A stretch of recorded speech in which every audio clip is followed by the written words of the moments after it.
Hello friends, तो आज मैं आपको पीएनएसटी की कैसे मैंने प्रिपरेशन की थी, देन उसके बाद आप कैसे क्या स्टडीज़ को फॉलो कर सकते हैं। क्योंकि कुछ चीज़ें हैं जो मैंने फॉलो की थी तो वो आपको मैं बताऊंगी। देन उसके बाद फर्स्ट ईयर से लगा के थर्ड ईयर तक की क्या मतलब जर्नी रही है मेरी, उसके बारे में आप लोगों को बताऊंगी। अभी मैं थर्ड ईयर में हूँ, तो फर्स्ट ईयर से अब तक कैसे क्या था उसके बारे में आप लोगों को बताऊंगी। तो सबसे पहले बात कर लेते हैं मेरी प्रिपरेशन के बारे में।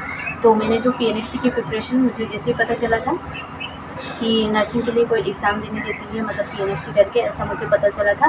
उसके बाद ही मैंने पीएनएसटी की प्रिपरेशन स्टार्ट कर दी थी। और जो पीएनएसटी की प्रिपरेशन जो रही थी वो मैंने अपनी सेल्फ स्टडी से की थी, मतलब जो 11-12 की बुक्स ही पढ़ी थी मैंने। इसके अलावा मैंने कोई अदर कंटेंट नहीं पढ़ा था। और इसके लिए मैंने वन डे गोल से स्टार्ट किया था। मतलब ऐसा है कि सबसे पहले तो मैंने अपने सारे जितने भी प्रीवियस ईयर के जितने भी क्वेश्चन पेपर थे, उन क्वेश्चन पेपर को मैंने पूरे अच्छे से लगा लिए थे। मतलब मैंने ये सारी चीज़ें देख ली थी कि उनका पैटर्न कैसा है और उसमें किस तरीके से क्वेश्चन पूछे जा रहे हैं और किस टॉपिक से अधिकतर क्वेश्चन पूछे जाते हैं, उस चीज़ को मैंने पहले ही देख लिया था। देन उसके बाद सारी चीज़ों को देखने के बाद मैंने एक मतलब गोल बनाया था कि वन डे गोल, उस अकॉर्डिंग मैं अपनी स्टडी की, मैं 9 आवर्स पढ़ती थी, तो उसमें क्या है, मैं अपने गोल सेट कर लेती थी कि मुझे एक दिन में किस किस टाइम पे पढ़ना है। तो सबसे पहले मैं अपना मॉर्निंग रूटीन बताती हूँ आपको। सबसे पहले मैं 8 बजे से लगा कि 11 बजे तक अपने 3 सब्जेक्ट कंप्लीट कर लेती थी। जैसे उस टाइम पे 150 मार्क्स का क्वेश्चन पेपर आता था, बट अभी 100 मार्क्स का ही आता है, बट उस टाइम पर 150 मार्क्स का आता था। तो उस टाइम पर 5 सब्जेक्ट हुआ करते थे। तो मैं क्या करती थी, बॉटनी, जूलॉजी और इंग्लिश को कवर कर लेती थी मॉर्निंग में, क्योंकि वो मेरे फेवरेट सब्जेक्ट हुआ करते थे, इसलिए मैं मॉर्निंग में कवर कर लेती थी। देन उसके बाद जो इवनिंग में अपने जो फिज़िक्स केमिस्ट्री को कवर करती थी, क्योंकि फिज़िक्स केमिस्ट्री मुझे थोड़ी टफ भी लगती थी और उससे मेरा पढ़ने का भी मन नहीं होता था, इसलिए मैं उसको थोड़ा ज़्यादा समय देती थी और उसको मैं इवनिंग में करती थी। देन उसके बाद जो नाइट का समय आता था, तो नाइट में मैं अपने एमसीक्यू प्रैक्टिस करती थी। मतलब ऐसा है कि मॉर्निंग में अपने सब्जेक्ट ख़त्म कर लेती थी, इवनिंग और मॉर्निंग में दोनों अपने सब्जेक्ट ख़त्म करने के बाद जो नाइट में जो टाइमिंग रहता था उसमें मैं अपने एमसीक्यू प्रैक्टिस करती थी। और मेरा ऐसा था कि जैसे मैंने मॉर्निंग में अपना टॉपिक ख़त्म किया है कि आज मैंने कौन सा बॉटनी या जूलॉजी का कौन सा टॉपिक पढ़ा, उसके बाद मैं नाइट में उस टॉपिक के एमसीक्यू लगाती थी। जैसे कि मैंने बॉटनी पढ़ा है तो फिर मैं बॉटनी के एमसीक्यू लगाती थी उसी टॉपिक के, और जूलॉजी पढ़ा है तो जूलॉजी के एमसीक्यू लगाती थी। बट मैं एमसीक्यू कभी भी स्किप नहीं करती थी। एमसीक्यू मेरा डेली का था कि हाँ, मैंने आज ये टॉपिक पढ़ा है तो मैं उसको एमसीक्यू लगाऊंगी। और मेरा ऐसा टारगेट रहता था कि जैसे मेरी आज मैंने बॉटनी उठाया तो बॉटनी का एक चैप्टर उठाती थी, उसको 2 दिन में पूरा कंप्लीट ख़त्म कर देती थी। मतलब 2 दिन तक मैं उसको पूरा पढ़ लेती थी। देन उसके बाद जो भी उसके इम्पोर्टेंट क्वेश्चन रहते थे उन्हें एक कॉपी में अलग से नोट कर लेती थी, हाईलाइट कर लेती थी। देन उसके बाद अलग कॉपी में उसे नोट कर लेती थी। और जो थर्ड डे रहता था मेरा, वो उसके बाद जो 2 दिन तक तो मैं उस टॉपिक को पूरा कवर करती थी। देन उसके बाद जो थर्ड डे रहता था मेरा एमसीक्यू का रहता था। पूरे एमसीक्यू और जितने भी इम्पोर्टेंट कॉन्सेप्ट उस टॉपिक से बन सकते थे वो सारे मैं उसमें अच्छे से कवर कर लेती थी। मतलब मेरा ऐसा रहता था कि जैसे कि एक चैप्टर जो रहता था उसको 3 दिन में मुझे ख़त्म करना ही रहता था हर हाल में, तो मैं उसको ख़त्म करती थी। और ऐसा नहीं कि मैं सारी चीज़ों को नहीं पढ़ती थी, मैं मतलब जो इम्पोर्टेंट चीज़ें थी मैं उसी को पढ़ती थी और उसी को टाइम देती थी। बाकी चीज़ में जिससे कम क्वेश्चन पूछे जाते हैं तो कम क्वेश्चन पूछे जाते थे तो मैं उसे कम समय देती थी, और जिससे नहीं क्वेश्चन पूछे जाते थे मैंने उन टॉपिक को पहले ही नोट कर लिया था, उनको मैं बिल्कुल कम या फिर मैं पढ़ती ही नहीं थी, ऐसा मैं करती थी। देन उसके बाद ये मतलब सबसे पहले तो आप लोग सारे क्वेश्चन पेपर को सॉल्व कर लीजिए। क्वेश्चन पेपर को सॉल्व करने के बाद आप एक टाइम टेबल बना लीजिए कि हमें किस किस टाइम पे क्या क्या टॉपिक पढ़ना है। वो टाइम टेबल बनाने के बाद आप उस पूरे टॉपिक को पढ़ लीजिए। देन उसके बाद आप एमसीक्यू प्रैक्टिस जितना हो सकता है उतना कीजिए।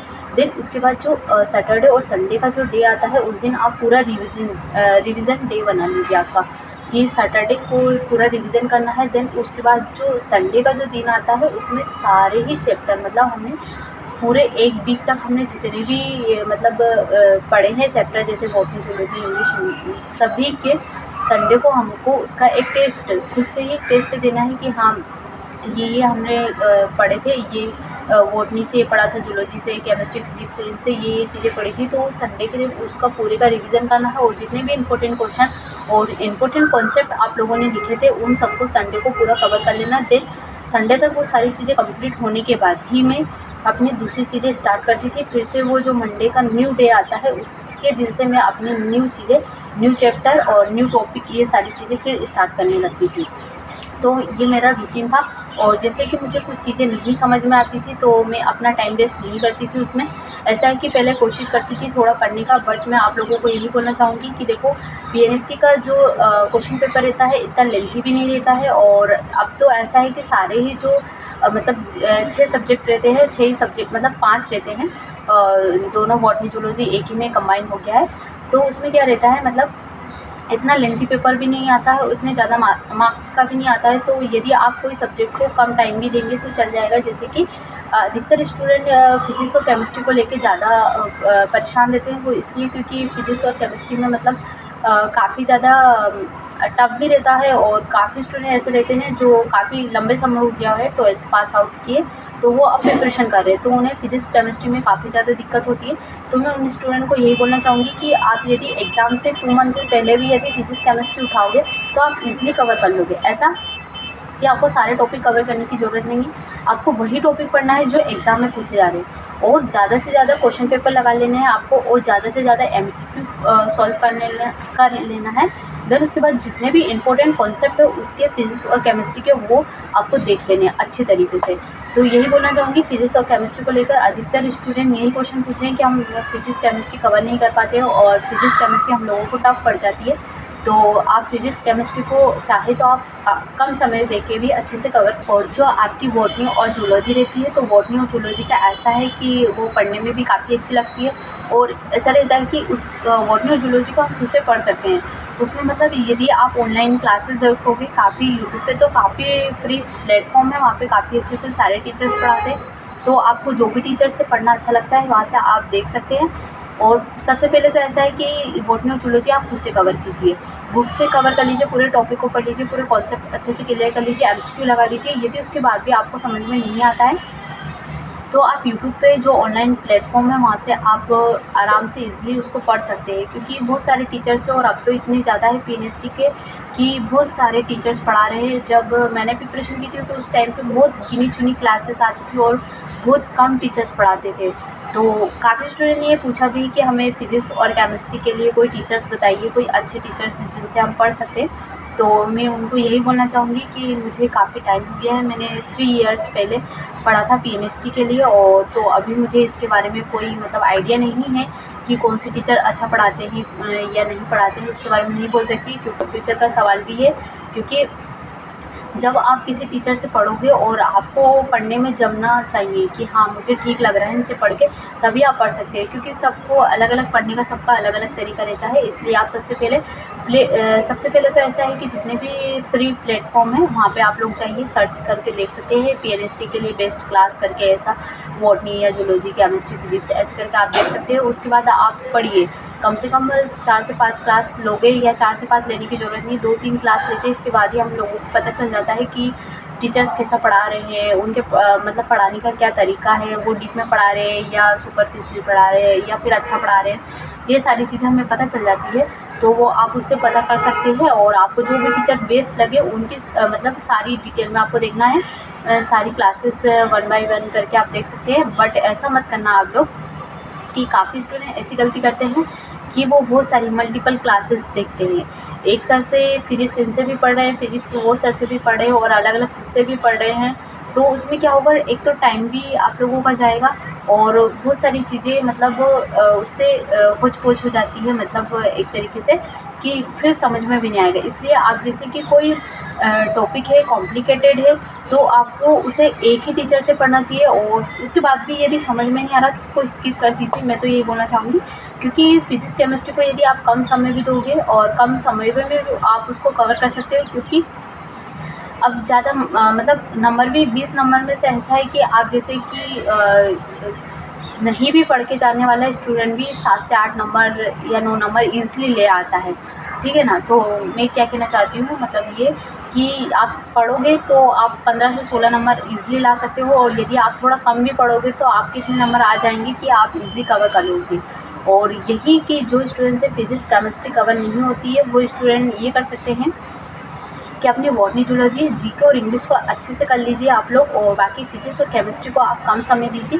जिससे ऐसा होगा कि यदि आपको समझ में भी नहीं आ रही है तो ठीक है, कोई बात नहीं, आपको जितनी चीज़ें समझ में आ रही है आप उन चीज़ों को कवर कर लीजिए, और जितने भी इंपॉर्टेंट टॉपिक अधिकतर जो क्वेश्चन एग्ज़ाम में पूछे जाते हैं उन्हें अच्छे से कवर कर लीजिए। इतनी चीज़ें आप करोगे तो आपकी फिजिक्स केमिस्ट्री ईजिली कवर हो जाएगी, और फिजिक्स केमिस्ट्री को लेकर आप ज़्यादा परेशान मत होइए, क्योंकि मैं खुद फिज़िक्स केमिस्ट्री को लेके काफ़ी ज़्यादा परेशान रहती थी। मैं सोचती थी कि फ़िज़िक्स केमिस्ट्री में कैसे कवर करूँगी, मेरी कवर हो भी पाएगी या नहीं हो पाएगी, क्योंकि फ़िज़िक्स केमिस्ट्री मुझे खुद काफ़ी टफ लगती थी। वो इसलिए क्योंकि मुझे भी 12th पास आउट किए काफ़ी टाइम हो गया था। उसके बाद मैंने पीएचडी की प्रिपरेशन की थी, तो फ़िज़िक्स केमिस्ट्री मुझसे कवर नहीं हो पा रही थी। फिर भी मैंने उसे काफ़ी टाइम दिया, और काफ़ी ज़्यादा एमसीक्यू लगाए हैं, और क्वेश्चन पेपर भी लगाए हैं, और उसके बाद न्यूमेरिकल भी बहुत ज़्यादा लगाए थे, फॉर्मूले वगैरह भी रटे थे।